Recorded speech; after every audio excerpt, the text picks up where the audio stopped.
રાજ્યમાં વધી રહેલા હાર્ટ એટેકના કિસ્સાઓ વચ્ચે બનાસકાંઠાના ધાનેરામાં હાર્ટ એટેકથી 17 વર્ષીય વિપુલ સોલંકીનું મોત થયું। 17 વર્ષીય યુવાનને હાર્ટ એટેક આવતા યુવાનને 7 દિવસ સુધી સારવાર આપવામાં આવી, પરંતુ સારવાર દરમિયાન યુવકનું મોત થયું। 17 વર્ષીય વિપુલનું સારવાર બાદ મોત થતા પરિવાર અને સમગ્ર નગરમાં અરેરાટીનો માહોલ જોવા મળ્યો।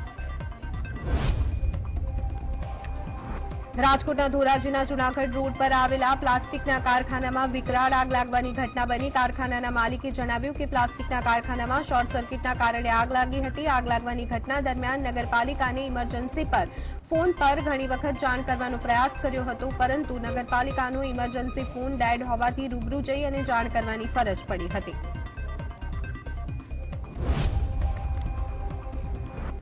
જમ્મુ કાશ્મીરમાં ભારે હિમવર્ષા થઈ રહી છે, ત્યારે ગુજરાતમાં પણ હવે ઠંડી વધે તેવી શક્યતાઓ છે। ઉત્તર પૂર્વીય પવનો ફૂંકાઈ રહ્યા છે। આ વચ્ચે ફરી હવામાન વિભાગે ઠંડીને લઈ અને આગાહી કરી છે। હવામાન વિભાગ અનુસાર રાજ્યમાં 4 દિવસ બાદ ઠંડીમાં વધારો થશે। હાલ સમગ્ર રાજ્યમાં ટેમ્પરેચર સામાન્ય છે। આગામી 4 દિવસ વાતાવરણ સૂકું રહેશે। 22 તારીખ બાદ તાપમાન 2 થી 3 ડિગ્રી ગગડી શકે છે। હવામાન વિભાગ અનુસાર રાજ્યમાં 4 દિવસ બાદ તાપમાનમાં ઘટાડો જોવા મળી શકે છે।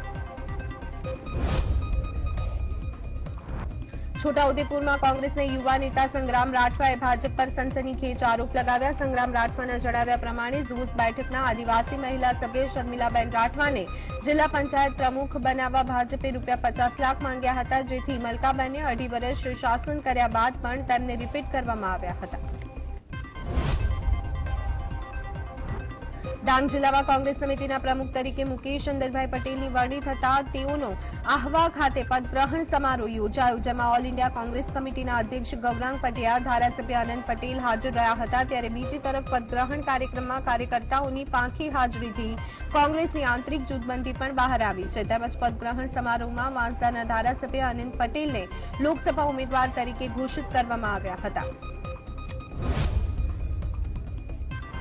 બનાસકાંઠામાં પુરવઠા વિભાગે સરકારી અનાજ કૌભાંડ પકડ્યું છે, જ્યાં લોકો પાસેથી પુરવઠાનું અનાજ લઈ અને બારોબાર વેચી દેવાનું હોવાનું કૌભાંડ સામે આવ્યું। આ કૌભાંડમાં પાલનપુર તાલુકાના ગઢ ગામેથી પુરવઠા વિભાગે 7 કટ્ટા અનાજ ઝડપી પાડ્યું છે। મહત્વનું છે કે સસ્તા અનાજની દુકાનનો જથ્થો 10 રૂપિયાના ભાવથી બારોબાર અનાજ વેચી દેવાતું હતું અને પુરવઠા વિભાગે અનાજના 7 કટ્ટા અને રિક્ષા જપ્ત કરી છે।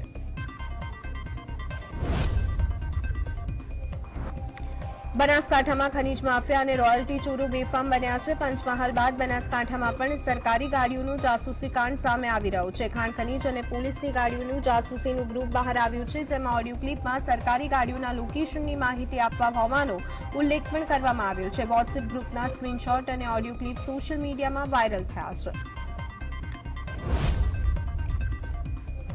બનાસકાંઠા જિલ્લાના ડીસા જીઆઈડીસીમાં શંકાસ્પદ ઘી બનતું હોવાની આશંકાએ પોલીસે તપાસ હાથ ધર્યા બાદ એક ફેક્ટરી સીલ કરી હતી। પીએન ઇન્ડસ્ટ્રીઝમાં ગોડાઉનમાં પોલીસની તપાસ પૂર્ણ થતાં જ પોલીસે ફેક્ટરીને સીલ કરી અને ફૂડ વિભાગને જાણ કરી હતી। જેતપુરમાં ધોરાજીના યુવાનને જેટકો વીજ હેલ્પરની પરીક્ષામાં થયેલા અન્યાયને લઈ અને યુવાને જૂનાગઢ સર્કલ ઓફિસમાં આવેદનપત્ર આપ્યું। સંકેત મકવાણા નામના યુવાનને જેટકો દ્વારા લેવાયેલી ઇલેક્ટ્રિક આસિસ્ટન્ટની પરીક્ષામાં અન્યાય થયો હોવાનો આક્ષેપ કર્યો હતો। મહત્વનું છે કે યુવાને અગાઉ રાષ્ટ્રપતિ પાસે આ મુદ્દે ઈચ્છા મૃત્યુની પણ માંગ કરી અને યોગ્ય તપાસની માંગ કરી હતી। સુરેન્દ્રનગર કલેક્ટર કચેરી ખાતે પલ્સ પીડિત લોકો એકત્ર થયા હતા, જ્યાં હજારો લોકોના 20 કરોડથી વધુની રકમ પલ્સ કંપનીમાં ડૂબી ગઈ હતી, જેને લઈ અને પીડિત લોકોએ જિલ્લા કલેક્ટરને રજૂઆત કરી અને નાણાં પરત આપવા અંગે રજૂઆત કરી હતી। મહત્વનું છે કે ઊંચા દરના વ્યાજ અંગેની જાહેરાતો કરી અને લોકો પાસેથી પલ્સ કંપનીઓએ પૈસા વસૂલી લીધા હતા, જે બાદ અનેક વખત કંપનીમાં રજૂઆત છતાં નાણાં પરત ન મળતા ભૂખ બનેલા લોકો ભેગા થયા હતા।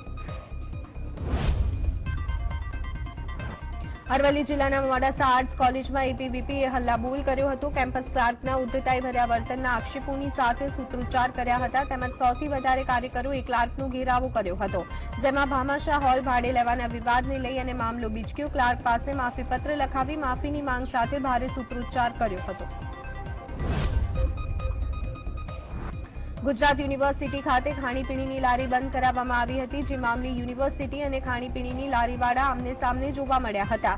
તેમજ નીરજા ગુપ્તાએ 16 ડિસેમ્બર સુધી લારીઓ હટાવવા માટેનો આદેશ કરવામાં આવ્યો હતો, જે બાદ યુનિવર્સિટી એસ્ટેટ વિભાગ દ્વારા લારીઓ હટાવવાની કામગીરી હાથ ધરવામાં આવી હતી।